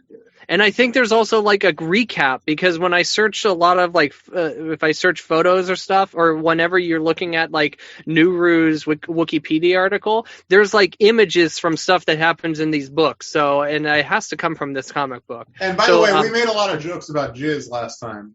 Yes. About Giz. Jizz. Do you say Giz or do you say Jizz? I don't know. Put that to Twitter. The GIF GIF thing is old. I think I probably made that exact same joke. It's been too long since we recorded that. Anyway, that guy, I was digging around. He first appeared in the Shadows of the Empire comic book series. Really? Which was, I believe, edited by Ryder Wyndham. So wow. I think I know exactly who you're talking about, because I had that comic book. Wow. Jizz, absolute legend. But this comic book is called Clone Wars Strange Allies, and Jizz is on the cover of it. So that's that. Not in our purview, unfortunately. Maybe in our next show's purview. Maybe we'll see. Yeah, you're right. Big Jizz, Big Jizz, aka Big Jizz. That's what it says. More commonly known as Big Jizz is what it says, I believe, on his Wikipedia. Okay, one of these characters in the photo is they have the 2 characters. Jizz is one of them, and the other one is named Jix with an actual J. So like Jizz and Jix.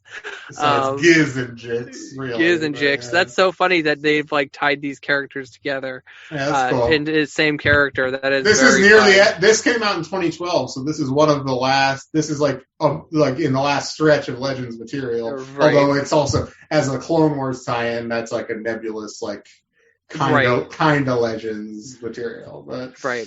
I also found the Wikipedia article for the Dead Sector. The Dead Sector is what is referred to as Coruscant, as this area. It is according to Wikipedia, it is an area of Coruscant that has been removed from the power grid in the year 722 BBY. The Dacho district was the site of a catastrophic industrial accident that resulted in the deaths of 300,000, not 30 million. Okay. Sorry. All right. That's not as bad. And also, I get it. It's why it's called the Daco district then, because Daco is an infamous concentration camp. Yeah, okay. Mm-hmm. So. 300,000 trapped workers, as many bodies were sealed behind collapsed sections and were considered unrecoverable. It is the galaxy's largest tomb and is home of the Coruscant's Dead Sector. It first appeared in the Attack of the Clones novelization. It has shown up, apparently was in Attack of the Clones, I guess. It says it...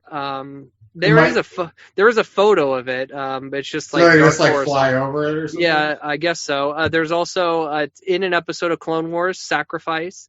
But the first Legends canonical appearance of this is Darth Plagueis, the book Darth Plagueis by James Luceno. So I don't know. That came out after all that stuff. That's like 2011. So, but because when they do the appearances, they're by like canon timeline. Yeah, so that's where the earliest canon Legends appearance is Darth Plagueis. That's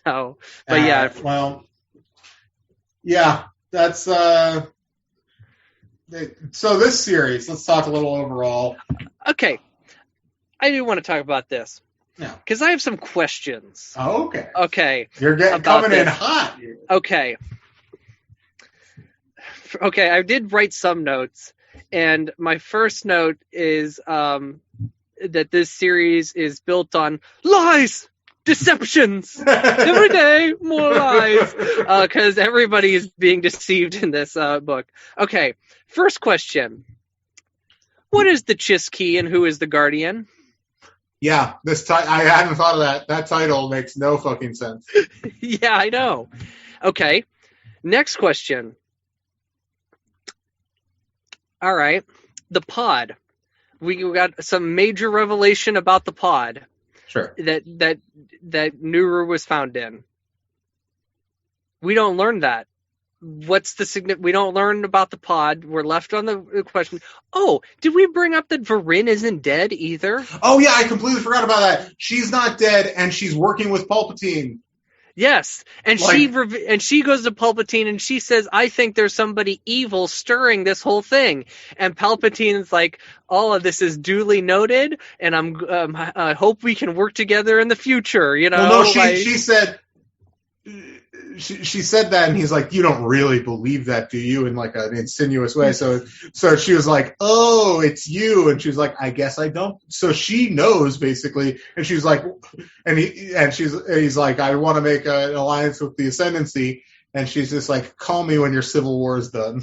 Yeah, and then also he says to her, "Why did you wish for Nuru to continue believing you are dead? And why trust me with that secret?" And she just says, "Because I have my reasons, at least for now." Like, that's the only reason she gives as to, like, why she fakes her death there. I guess she makes, like, the jump to light speed, or whenever the explosion happens, she lives.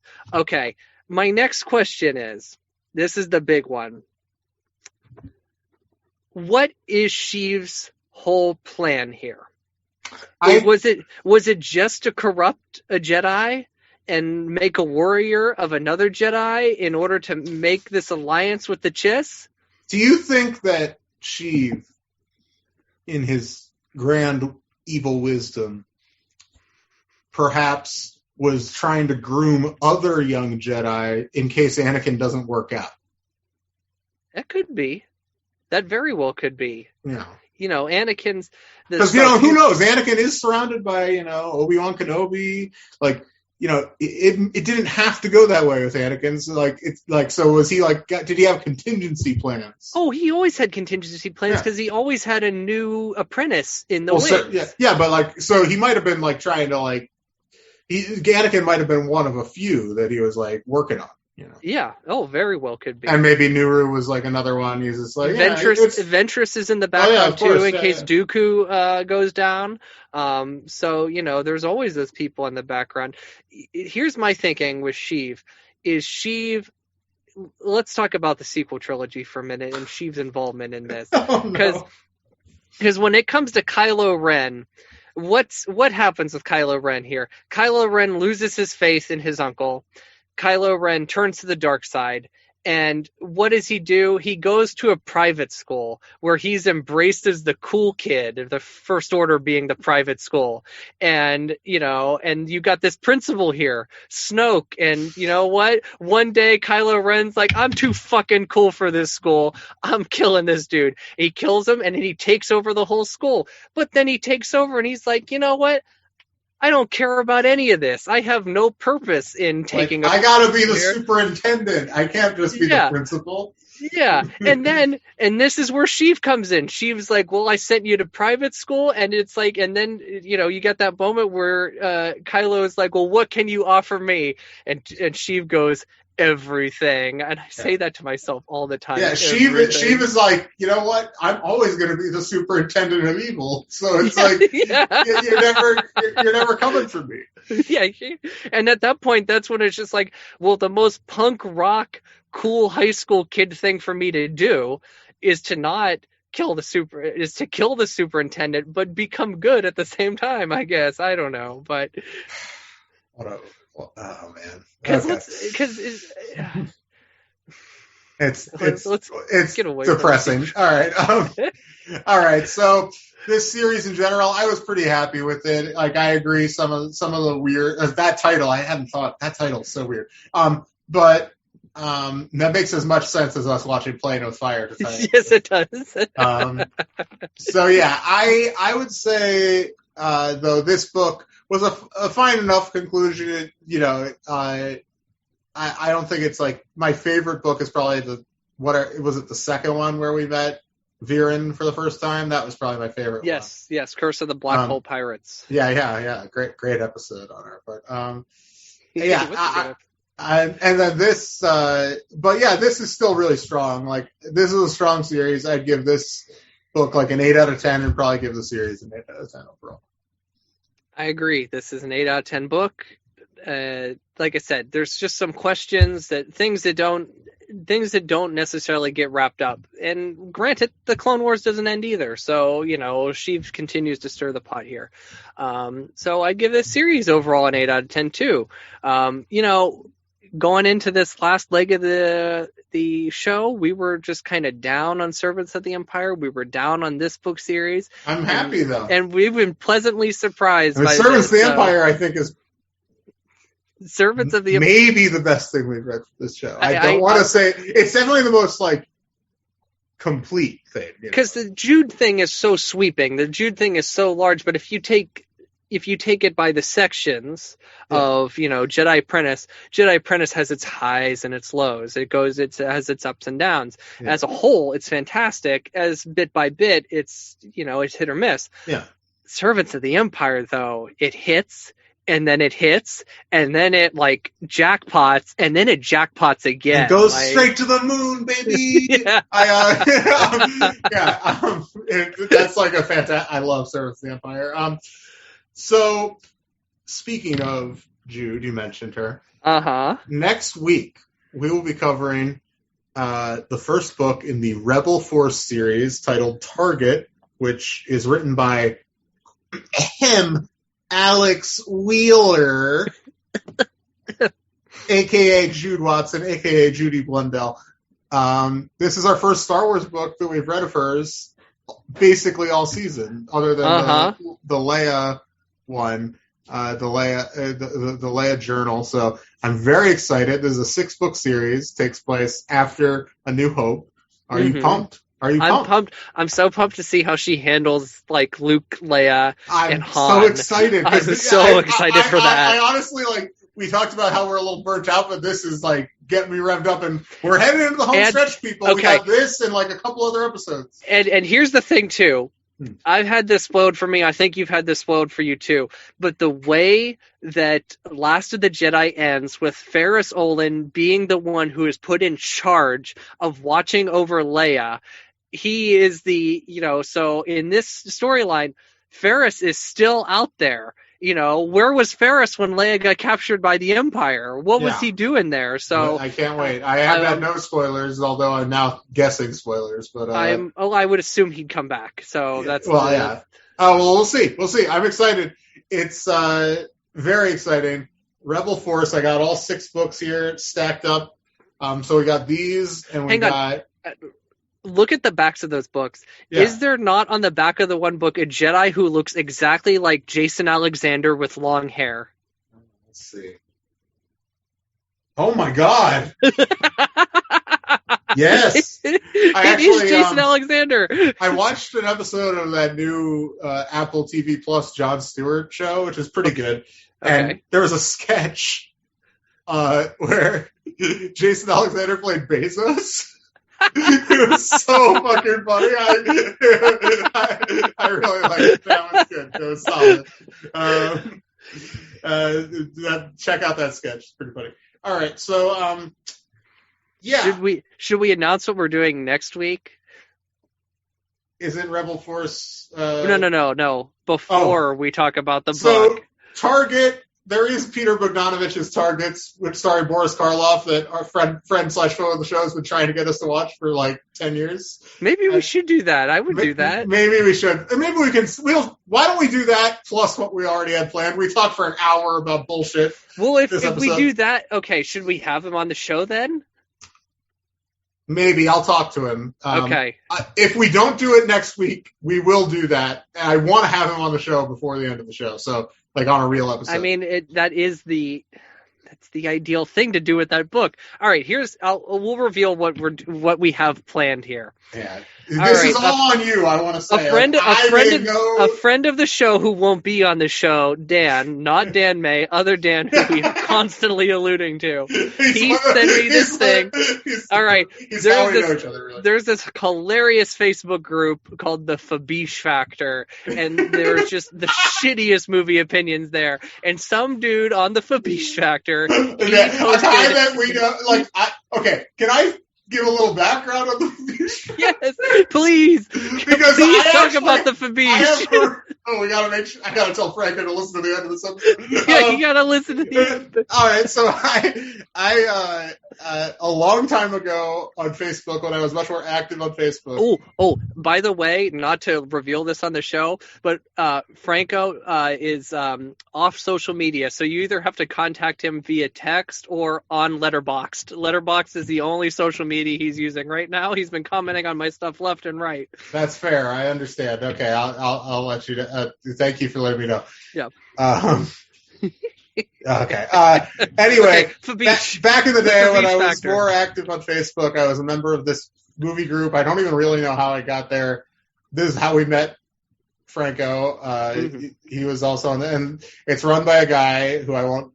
It's called the Fabiche Factor. His name involves the name Fabiche. And whatever, he's not like a bad person, but he has very annoying movie opinions, in my opinion. If I was to describe this person, knowing you in real life outside of this group, this man was your enemy. Right? This man was a foe of yours. Well, for years when I was active on this group, it caused me genuine stress, which is ridiculous because I don't know this person really at all. But I met Franco through it. Franco's a fun movie, like online movie friend, and regardless. From what I gather, like I occasionally get tagged in posts on this group still. From what I can gather, it is like basically it's reduced to just a couple of people posting letterbox lists back and forth. And so a guy that posts on there a lot, I won't mention his name, but he posted a letterbox list that set friend of the show Dan Kinham, our friend, off, and he texted you about it. So you texted me. All right. So this list was Edgar Wright versus Quentin Tarantino, a ranking of their movies together. And this list, in my opinion, couldn't have been more wrong. Like, this was the most Reservoir Dogs was taste. number one. The fact that Baby Driver was last, like, Baby Driver is, like, in my opinion, some of Edgar Wright's best work. To put Baby Driver last is, like, so insulting. So insulting to put Baby Driver last. Also, I didn't know that was what set you off. That's interesting. No, it didn't. Well, look at where Death Proof was. Death Proof was so high on. Hang on. Well, no, let me find the list. No, you know what? We can talk about it next week because you forced me to make a list. Yes. A similar list, although you threw in Wes Anderson too for some reason. Because we were hot off the French Dispatch, and so I made the list. The list exists. We're going to go over my list and your list probably next week. Although maybe this Targets thing, we'll figure it out. Yeah, we'll figure out this Target thing. If this doesn't happen next week, it'll happen the following week. Which is ridiculous. I don't really want this to happen. I don't want this to happen either because, like, I started my list and it's already impossible because, like, Edgar Wright and Tarantino would be one thing, but throwing Wes in there makes it so much more difficult. I mean, Wes is just going to fucking dominate the top five, in my opinion. I know. Wes and Quentin, Wes, Edgar doesn't. I love Shaun of the Dead. It's one of the most important movies in my life. But compared to but it is like number 8 on my list.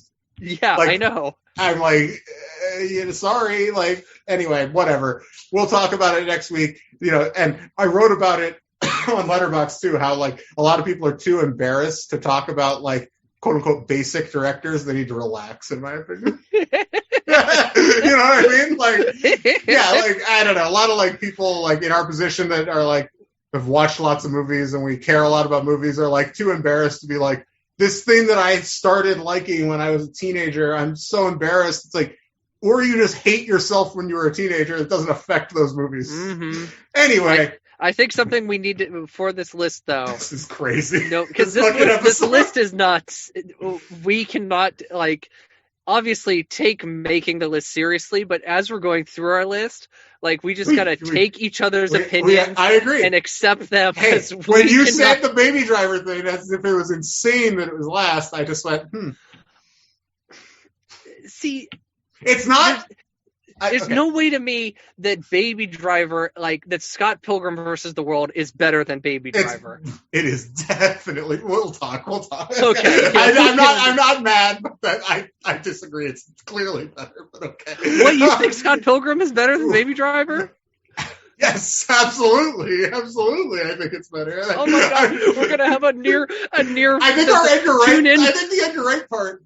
You know that I'm going to have Once Upon a Time in Hollywood very high. You know that already. Yes. I know that. You're expecting that. The Edgar Wright ranking itself, I feel like you and I are on very different pages when it comes to We are very on different pages. Even though we both love him, we both like pretty much all those movies, although you have very disrespectful opinions about The World's End, in my opinion. But but in general, I think we rank those movies very differently. So I'm curious. It'll be fun. Today we talked about the first 3 fights that nearly ended our friendship. Tune in for the 4th fight, baby. The